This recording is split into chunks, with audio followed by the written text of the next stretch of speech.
היי, כאן מיכל מעולם סרוג.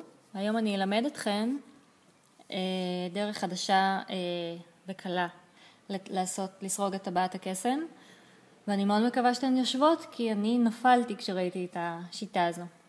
אז לפני שנתחיל אני אראה לכם איך אני סורגת את הקשר הראשוני, את הסליפ נאט. אני מחזיקה את החוט בצורה כזו, לוקחת את המסרגה מלפנים ומושכת את הלולאה אליי. בצורה זו יש לי את הקשר הראשוני, שהחוט, כשאני מושכת אותו, זה החוט הארוך, והחוט הקצר הוא יציב, הוא לא זז.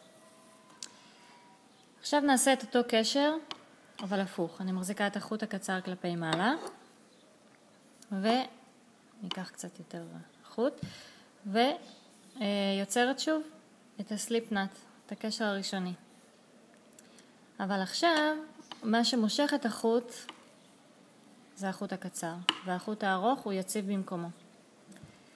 עכשיו בעצם אני אסרוג לתוך הלולאה הזו את כל העיניים שאני רוצה להתחיל איתן.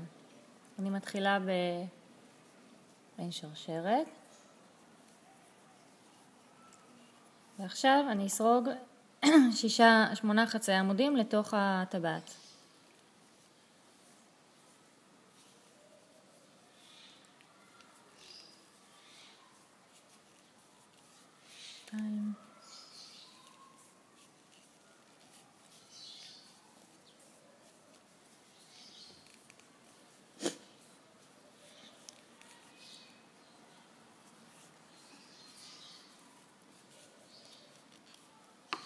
אתם בטח כבר מנחשות מה הולך לקרות עוד חצי דקה.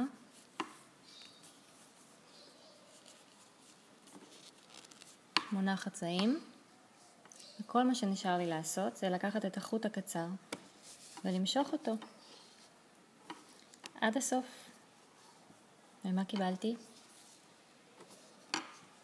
טבעת הקסם. בהצלחה.